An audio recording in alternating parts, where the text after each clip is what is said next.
The lever you just built is known as a first-class lever.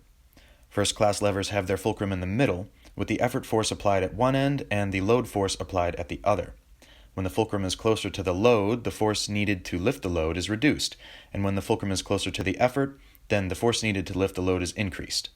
But we don't get anything for free. The trade-off is distance. When less force is needed, you have to apply the effort force over a larger distance, and the load only moves a small distance. First-class levers can be found everywhere. If the fulcrum is in the middle, then it's a first-class lever. Some household examples would include scissors, pliers, garden shears, pry bars, seesaws, or hand trucks, just to name a few.